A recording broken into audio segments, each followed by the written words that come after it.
Good day and welcome back to Class Time, your daily classroom for CSEC students. Watch this lesson in real time on Television Jamaica's YouTube channel or One Spot Media. Also a repeat later on JNN at 5 p.m. Today's mathematics lesson will be focusing on computation and number theory. I am Brittany Henderson. And I am Tamika Lodge-Fenton. Let's begin. All right, so today we're looking at number theory, and we're looking at specifically multiple choice questions featuring computation and number theory. What is computation?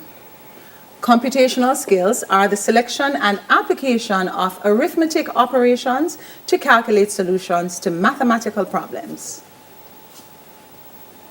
And number theory is the branch of pure mathematics devoted to the study of natural numbers and integers. It is a study of a set of positive whole numbers, which are usually called the set of natural numbers. Exam strategies. All right, so when we get into our exams, the first thing that we want you to know, especially with your multiple choice exams, is relax. Relax, relax, relax. What does this mean? Now, the R here stands for read and reread your questions carefully. Examine every answer before choosing one. So you're going to go over your questions, examine the questions carefully. The distractors are there for a reason. Look for information in tables, graphs, and charts. Always check your work. I know sometimes you're speeding through multiple choice. I know this, I got this. I don't check over. Check over your work. Please do that. X out all answers you know are incorrect. And again, there are lots of answers on your multiple choice paper that are very, very similar. So go through and eliminate them, right? So again, when you're doing your exam, relax. What do you mean you got eliminate, this. Brittany? What do you mean eliminate? Eliminate, mark it out, get rid of it, okay. dash it away, throw it away. Oh, that's what you mean. Yes, Okay, eliminate. Right. You had said something though. You said that some of the distractors are very similar. Yes. What do you mean? So with the multiple choice paper, it's so designed that several answers are going to look they're going to be very close. So there's only really one correct answer most times on these papers anyway, because you do have multiple select multiple choice papers. Chemistry does that, don't it? Yeah, but for this one in math, we're looking for one correct answer. But there are going to be several answers that are very similar. All right? So when I say eliminate, get rid of it. Throw it out. Right? Look for the correct one. All right. So now we're going to go into some interesting stuff. We're going to now get into the meat of the matter. We're getting into the math of it. So significant figures, right?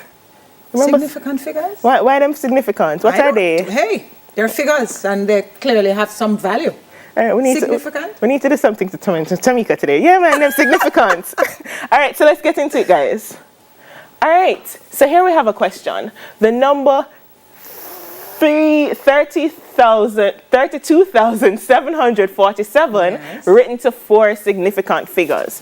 So let me do it. So, so I'm gonna write 3,274 because I just gonna drop off that 7. Why that can't work? Well, let's have our friends. So on the screen, right? We see our friends. We have Jenny and Jack. Jenny and Jack is here to help us today. Okay. So, you know, when they're helping us out. So when we talk about significant figures, right, we have to start identifying our significant figures from the left of the number. So here we have 32,747. And Jenny and Jack said that we need to start counting significant figures. And in this case, all non-zero digits are significant. So let's go. 3. So here my 3 is significant. My 2 is significant. My 7 significant. My 4 significant. And how much are gone so far? 4. 4. All right. So drop off the 7. Lady, what is wrong with this lady? So no, let's look at the 7, right? What's the value? 7 is 7. What's the value of 7? Well, it's 7 ones in this number. All right, so it's 7 ones in this number. And another way we can look at it is, how close is 32,747 to the nearest 10? Oh, well. Is it closer to 40 or is it closer to 50 Well, tenths? if you gave me $47, I almost have $50, so it's close to 50. Okay. Oh. So if it is that we're now going to write this to 4 significant figures, Right. and my 0 is not going to be significant, then it simply means that my solution in this case is going to be 32,750. Now, we're seeing that? Because my 0 here is not going to be significant, and when I count, it's 1, 2, 3, 4 significant figures. Oh, if I drop off the 7, I would no longer have 32,000. No. I would only have 3,000, so I would change the number altogether. Oh, so when you're looking at significant figures, you have to keep the integrity of the original number. Yes, so the value has to remain the same. Gotcha. Hence why we now have 32,750. But wait, maybe I'm not right. I'm correct. So as you can see, guys, it is 32,750. Look a joke, you know, look a joke in the early morning. All right. So here we have another one. How about this number now? It's getting interesting. Yeah, what is the number? What is the number? 5,748. That's what? 10,000th? Is it 10? 1, 2, 3, 4. Yes, it looks like 10,000th. That's the place, or you can say 0.05748, just to let you know the digits that we're looking at, to 2 significant figures. Well, you know what I would do already, but let's look at it the way it should be done. Okay. All right, so we have this number you want to talk about. You said we count from the left, and it's any non-zero from the left. So those 2 zeros, they're not significant because they're zeros. So 5 would be my first significant figure, then 7. All right, so now 700, all right, so 748, 10, oh Lord, 10/100th is closer to, all right, so that wouldn't make it so, it wouldn't be 8. It wouldn't make it to 8 because that's really not close to 800th. 800 10,000th, or is it? Yes. All right, so that would be 0.057. I'd go with that. Okay, all right, hold on. So let's ask our friends Jenny and Jack. You know, I told you guys, so Jenny and Jack is here to help us today.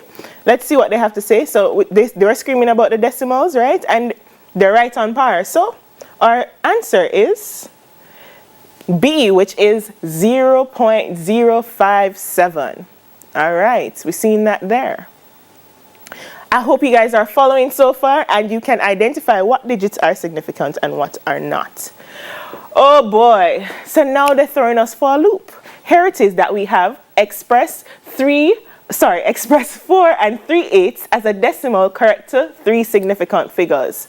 Now, here it is that we have a mixed number and we're asked to now express this mixed number as a decimal and then write it correct to 3 significant figures.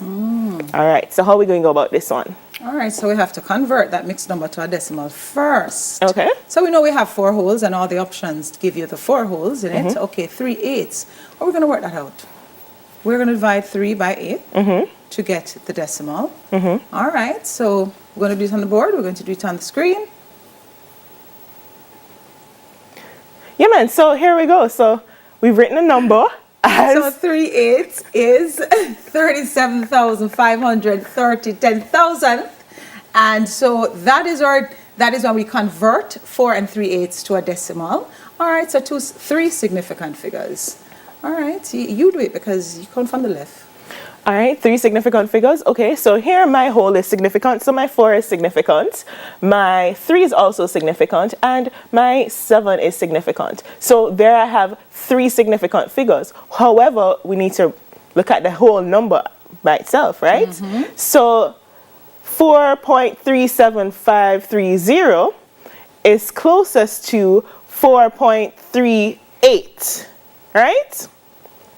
So our answer would be 4.38. So we look at the number to the right of the last significant digit, and we see if it's closest to the next place. Yes. And we add 1 if it is, and Yes. if it's not, we drop it off. Yes. Okay. All right. All right. So now my favorite part, Rounding numbers. Everybody must love this, you know, from grade 7. We're rounding from primary school, we're rounding. Right, Every time we go shop, we're rounding. We're estimating, we're rounding. Yeah, go to the supermarket. $4.50. $5 that month. All right. So, what is the number 2.0847 to 2 decimal places? You just love the decimal then. 2 decimal places. So I know my decimal, and then 0 is my first decimal place, 8 is my second decimal place. All right, I know I can't just drop it off. I have to pay attention to, so I have my 10th, my 100th, my 1000th place. I have to pay attention to the digit in my 1000th place. All right, and that is not, it's not even halfway. So I'm going to make, it's going to be 2.08.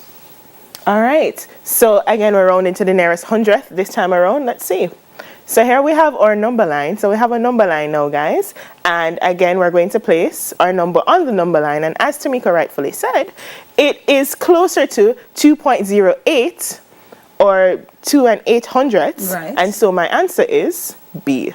Right. All right. So this is also a visual that you guys can look at. You can see it on the number line and the placement of the number on the number line. All right, we're still rounding.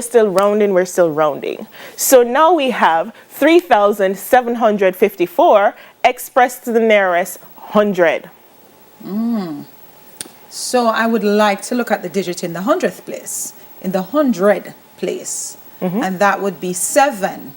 All right, so we are working in base 10, and every digit is, would have been, if you reach 10 in that place, you would regroup it to the next place, to the place to the, that's left. All right, so I'm in my 100 place, which is 7. Let me look at my 10th place, my 10th place. Why do I'm still in the decimal. In my 10th place, I have 5. 5 is pretty much, you know, 54, 50, all right, okay, 54. I could round that up to 100, you know. It's closer to the next 100. Okay. All right, so let's take a look again. So again, guys, we're going back to our number line, and we're going to place our number on our number line. So the nearest hundreds we're looking at, right? Yep. So we're close to 3,700 or 3,800.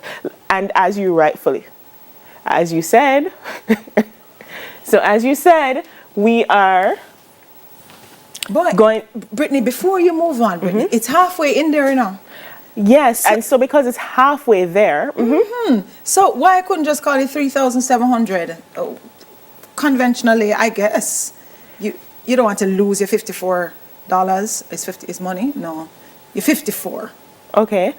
Well, so it's equidistance between 3,700 and 3,800. But convention has it that when it's equidistance, we tend to go higher and not lower. So Awesome. hence why we will now round it to 3,800. Okay. Right? Okay. All right. Woo. Operations on, boy, the decimals, guys. Ah, jeez. It's like we're all decimal out this morning. So we're going on to operations on decimals. Alrighty. Oh, wow. Yay. This is unique. Yay.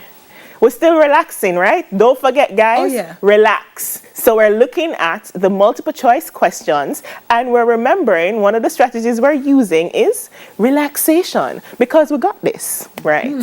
So I'm relaxing. All right. So I'm reading the question. I'm rereading the question. All right. I think we should set this up on the board just to let them see how to make sure they write this down properly. What do you think? All right. So, firstly, we have several things happening in this question, right? All right. So we're adding, we're subtracting decimals, and we're also multiplying. Operations, indeed. All right. So Jenny and Jack. I love Jenny and I love Jack. What operations? We tell them already. Right? Addition, subtraction, multiplication. We're good. Jenny and Jack going to come to the rescue. So guys, we have it set up for you. Right? So place value is important. Most definitely. As you can see, our wholes are in our ones place, or other digits are in the tenths place, and we have one digit in the hundredths place. So it's important that we maintain that integrity. All right, and then we went ahead and did the addition. So 1 is added to nothing, we get 1. 1 is added to 0, we get 1. And we notice our decimal still maintained, so it's actually 0.11 for our first bracket. Okay. So 1/10 plus 1/100th gives us 11/100ths. Yes. Okay. All right. Jenny and Jack got us today, guys. All right. So now we're subtracting. So we have 1/10 subtract 1/100th. Ah. All right. So Jenny and Jack went ahead and, we get 900th. yes. Got you. So it's again, ensure that our place values are maintained because that is extremely important. And when we subtract, we got 900th. Now, that's not it. So our second bracket resulted in 900th. Right. We have 900th being multiplied by, what was it again? It was 1100th. 1100th. So when we multiply 900th by 1100th, dum dum dum. So the answer for this one is D. It would have been 0.0099. And again, guys, relax. Relax. I didn't do it here, but I want for you guys to check over your work. Ensure that you don't just run through this because you're multiplying decimals, you're adding decimals, you're subtracting decimals. You may make a mistake. Relax. Okay. All right. All right. Again. So we have 3 5/10 multiplied by 1 6/10, all divided by 5/10. Looking good. There's a lot of operations in this one. We're multiplying. And then we divide. And we're dividing. Okay. Okay. All right, so let's do, Jack, Jill? Yeah. What do you have to say? All right, so this is a fraction with decimals, most definitely. All right. I also noticed that we're multiplying in the numerator. Let's simplify. All right, let's simplify. So Jenny is on a path here, guys. All right, so they have simplified by multiplying 3.5 times 1.6, giving us 5 6/10. All right, and now we're dividing by 0 5/10. All right. What happened? What happened? You move a little bit swiftly. Okay. And we would have gotten 11 2/10 to be the correct response. All right. Okay. Oh, okay. Yeah. All right. So now we have another question in this section. Operations on decimals. So now we have 3.3 multiplied by 2.2 plus 5.7 multiplied 2.5. Here it is that we're multiplying and we're adding. And as you can see, there are no brackets. What am I going to do now? No brackets are there, so which one I do first? Do I just run in and do anything? Guys, tell us at home. What we do? Well, you know what to do. You know to follow the order of operations. You know this. That's some order of operations. Him das, bum das, all of those things. Oh, yeah. You know that, man. Oh, yeah. So, Okay. pull back on that. Okay, I hope you guys know it at home too. So let us draw for the order of operations. So as you rightfully said, we're going to multiply first. So we're going to multiply 3.3 by 2.5. Okay.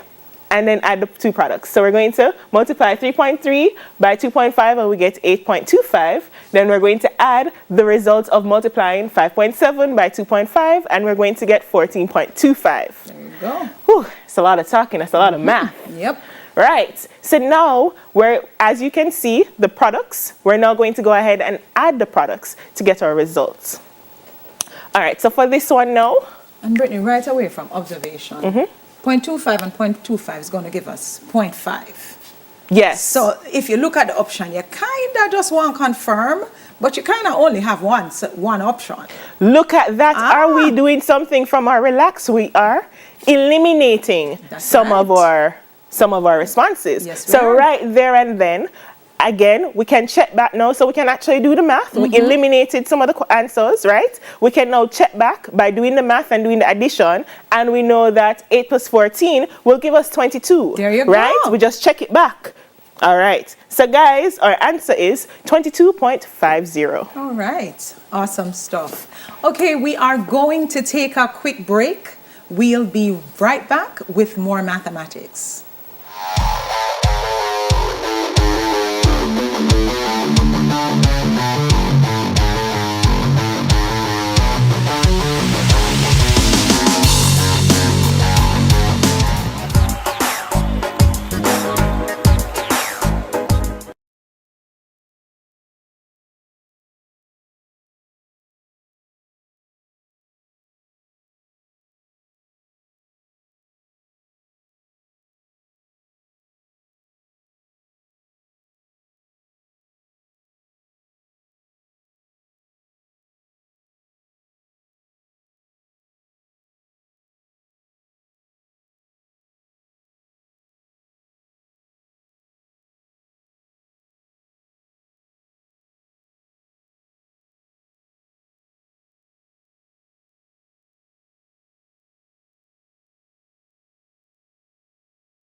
All right, welcome back to class time, and we're looking at number theory and computation. All right, so let's get back to it. So the last question we left off with was 3.3 multiply 2.5 plus 5.7 multiply 2.5.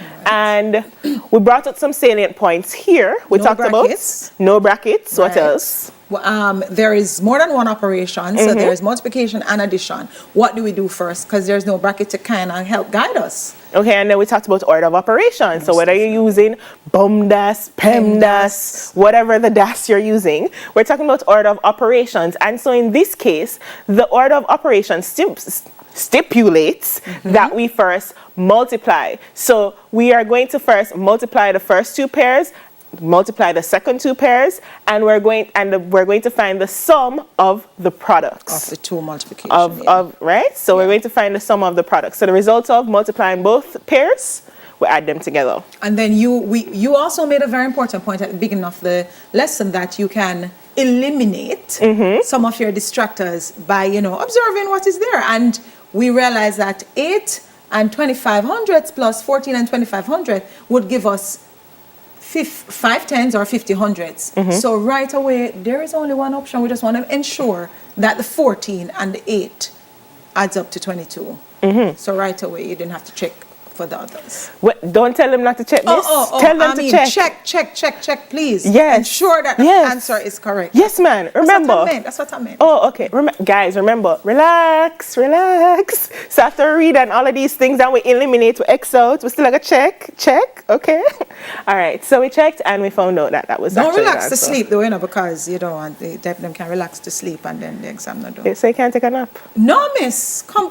Let's get to the next question. We don't want a nap. Nap? Come. All right, so exciting times. This is a problematic area for a lot of students. Fractions. Oh, yeah. Fractions. Students, everybody knows. Okay, all right. So adults, children, babies. Everybody does. So everybody has a problem with fractions. So let's get into fractions some more. All right. So, which point on the number line represents 9/7? 9/7. All right, so right there, that's an improper fraction. Therefore, we are talking about 1 and something.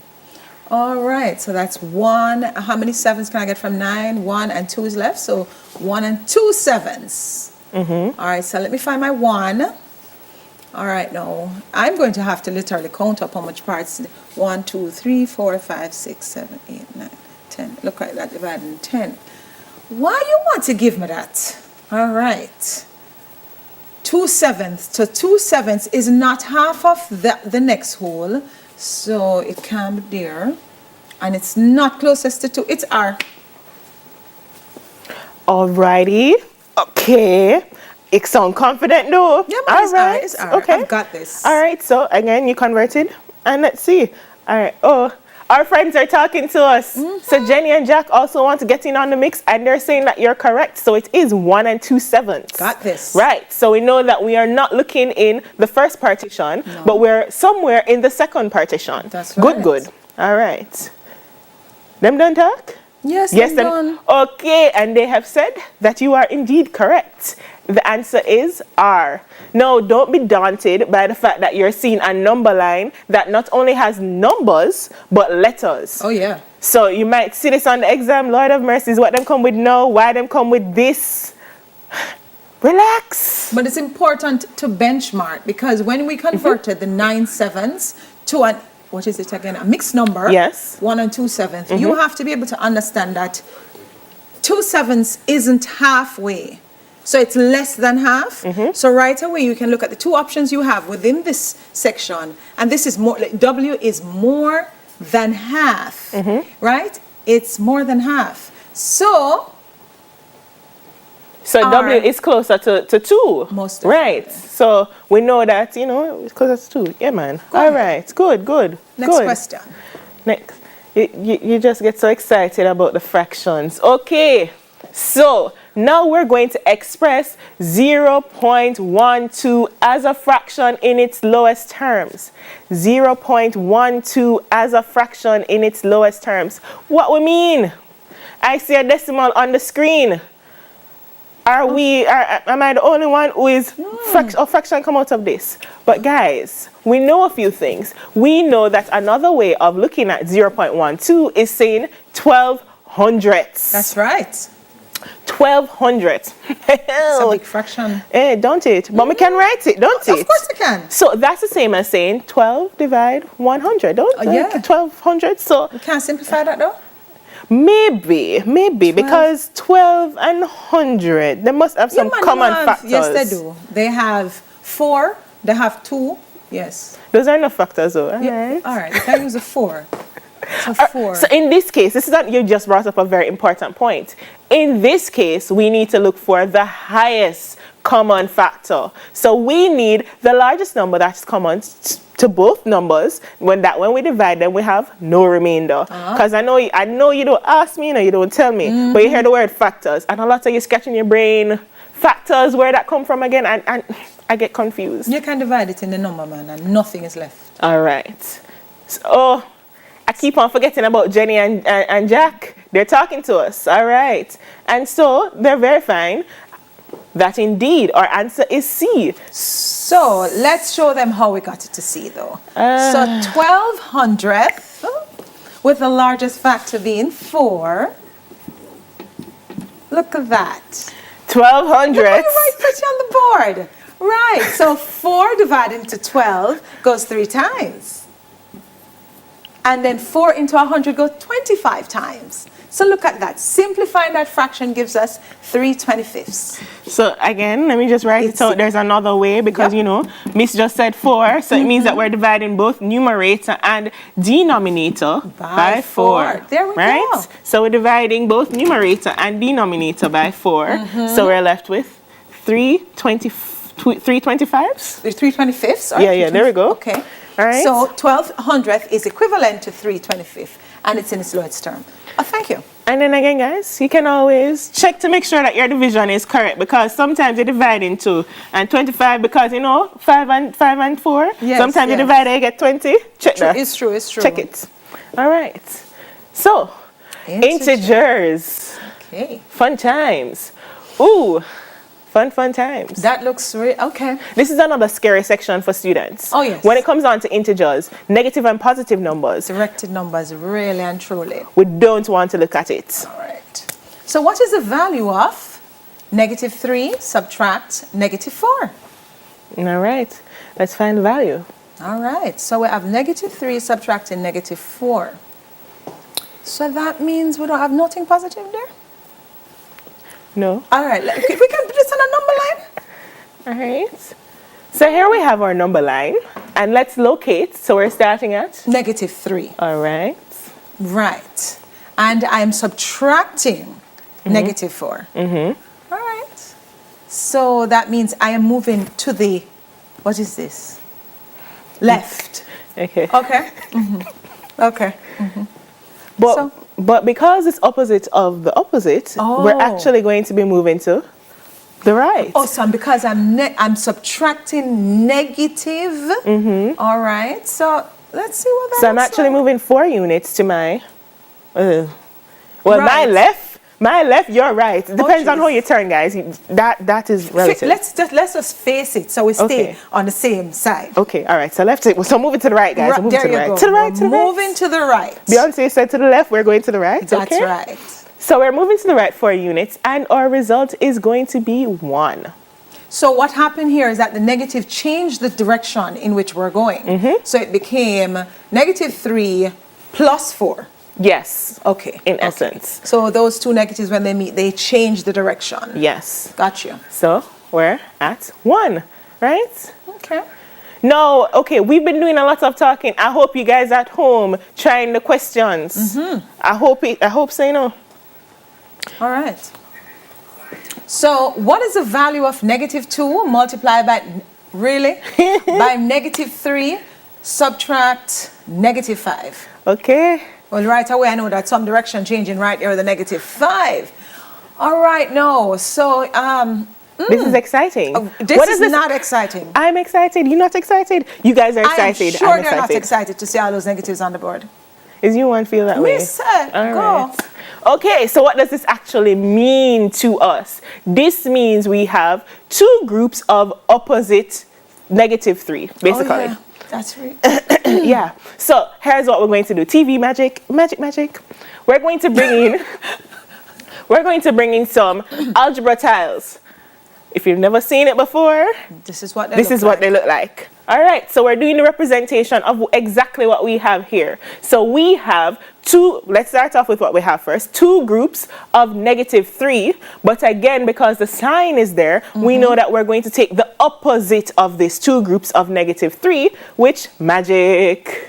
All right, TV magic now work. TV magic, yes! Which means we have two groups of Positive 3. Which is 2 groups of positive 3 is the same as saying 6. So we know that the result of multiplying -2 multiplying -3 gives us positive 6. Okay. Okay. More magic? Okay, so we have the positive 6. Our equation does not stop there. So now we're going to subtract negative 5. And you just told me that that negative in front of my -5 is going to change the direction. So that means now I'm going to add 5.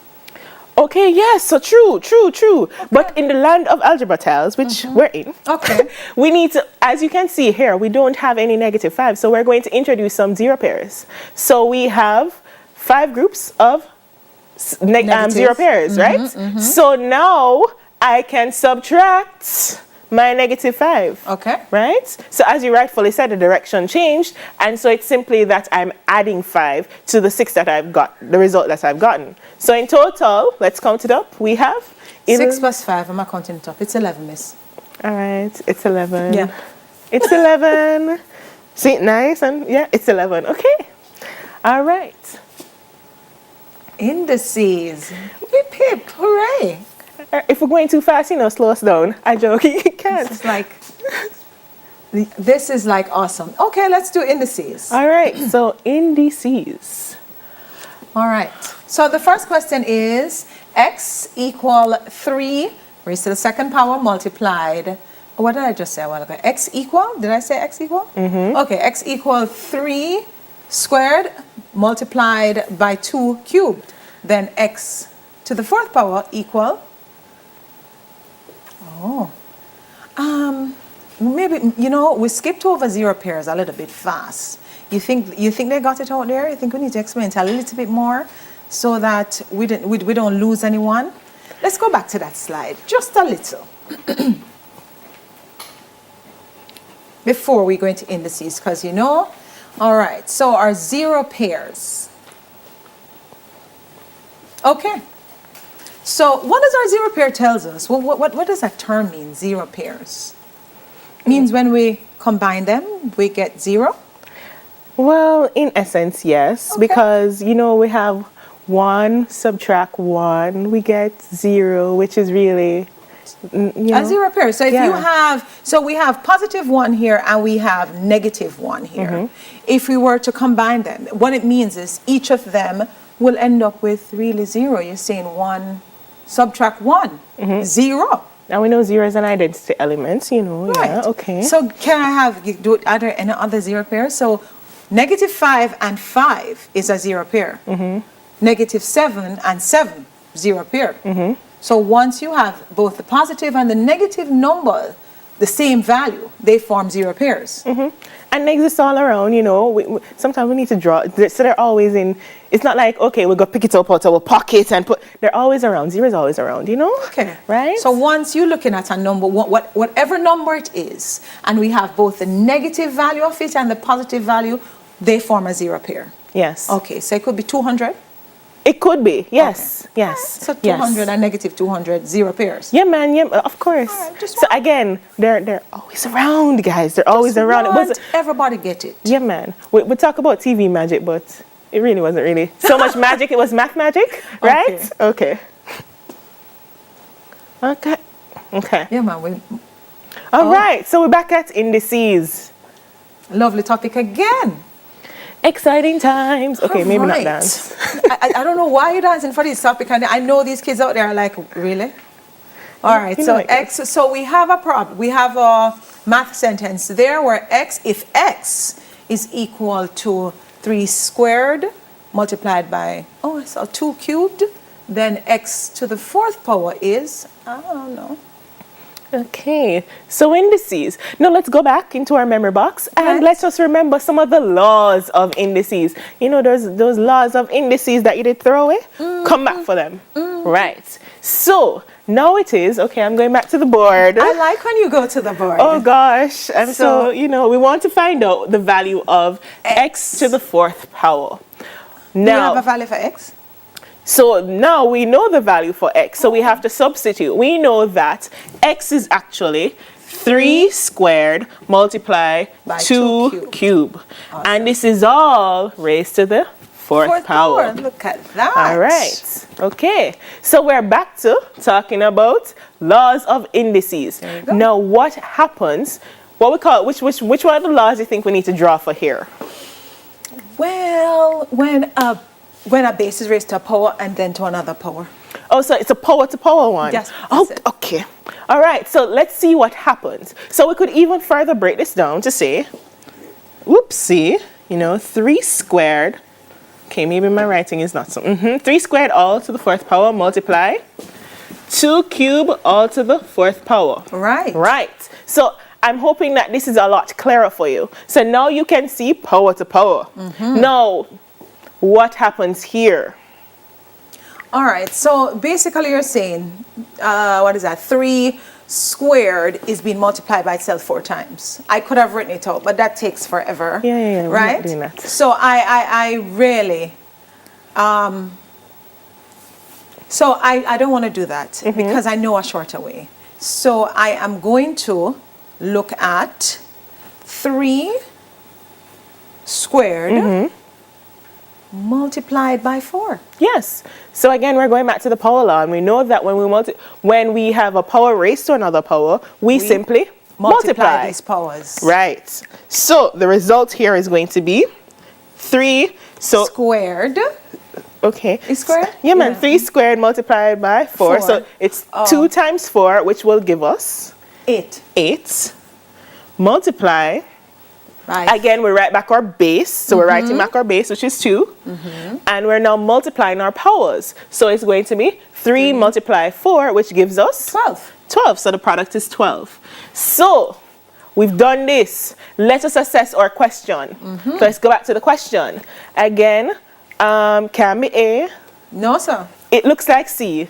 It does. No, it doesn't. I keep on over pressing this thing. So it's actually D. Actually D. So our answer is actually D. It's 3 to the 8th power multiply 2 to the 12th power. And we saw how we did that a while ago. We used the power law of indices. So the power law states when a base is raised to a power and raised to another power, you multiply the powers to give you the solution. Yes. Okay. All right. I hope they got that one. Woo. This one is a little scary. You should do one on the board again to show them? No. Okay. All right, so this one look a little bit scary now. We know that we're dealing with indices again, but this time you'd put in indices and fraction. So who does this? My base is a fraction, my index is a fraction, and not only is it a fraction, it is a negative. Okay. It is a negative power. But so guys, it's a negative power in my fraction. But tell them again, relax. So guys, relax. We've got this. Relax. You're going to do well though. Yeah, man. So here's what. I'm going to ask for you guys to just take a second, look at this question, relax at home and do it. So we're going to pause here and we will wrap things up after the break. All right? Soon come.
Welcome back, guys. I know you are at home looking at this question. And I know you're probably working it out, don't it, Brittany? Yeah, man, we told them to work it out before we come back, right? Let us just work with you so that you can check what you did at home. All right, so we're still relaxing. So this part is the check part. Yes, okay. yes. All right. So what here, does this mean? A whole heap of things. Yeah. So a whole heap of a lot of laws are at work here. We have a negative one. We have the negative law of a negative index. We also have the law Raised of to a fraction. a fractional power. So there are several laws. So there are two laws at play here. Right. So here's what we're going to do. Break it down. Thank you, because... All right, so first let's start off with the negative law. So what does that actually mean? So I can now rewrite a quarter raised to the negative half power as 1 divide 1/4 all raised to the half power. Okay, so you got rid of that negative. Yes. So the negative, well, it's not really gotten rid of. No. You've rewritten the power without the negative. Yes. As a positive. Yes, Okay. because the law of indices states that when I have a negative power, I'm actually dividing It's 1 actually by the that. denominator. Oh, Yes. right. All right. So here I've done something. Or to make it positive, you put it in the denominator's place. Yes. Got you. All right, guys, are you a little bit scared? Okay, let's rewrite it. Let's rewrite it in a form that is more user-friendly. How about that? Please. So it's 1 divide by a quarter raised to the half power. There you go. Right. Okay. We got this. No, but go on. Oh. Okay. All Sure. right. So let's deal with 1 divided by a quarter. Yes. All right. So You think we can do that?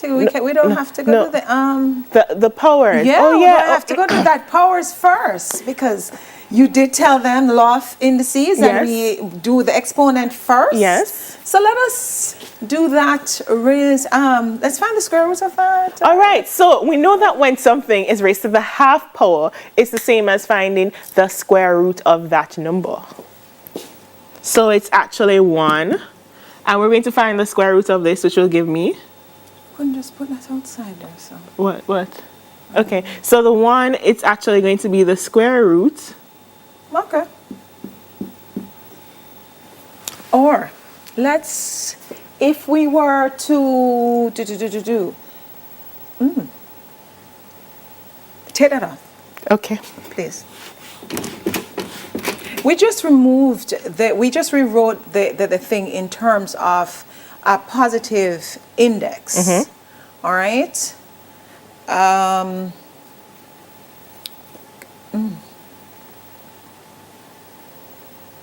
All right, so this is the same as saying, so 1 divided by a quarter is the same as saying 1 divided by 4. 1 multiplied by 4. Sorry, 1 multiplied by 4 over 1 raised to half, right? Which is the same as saying 1 multiplied by anything, I'm going to get back that result. So that is going to be 4 to the half power. Right. So any number raised to a fractional power, and in this case, because the fractional power is a half, we're now going to find the square root of this number. Oh, yes. So we're going to find the square root of 4, which is, and the square root of 4 is 2. All the way up here. 2. All right. Am I right or am I wrong, teacher? Boy, it's a little stickler. Let's see what Jenny says. All right. Jenny says I am right. Jenny says that I am good. Jenny says that 2 it is. Right.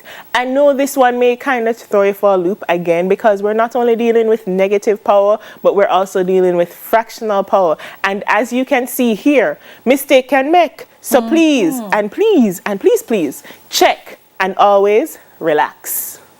Right. So let's go to another one. Exciting time still. We're still excited. So if 3 to the 6th power divided by 27 equal 3 to the x power, then the value of x is, all right.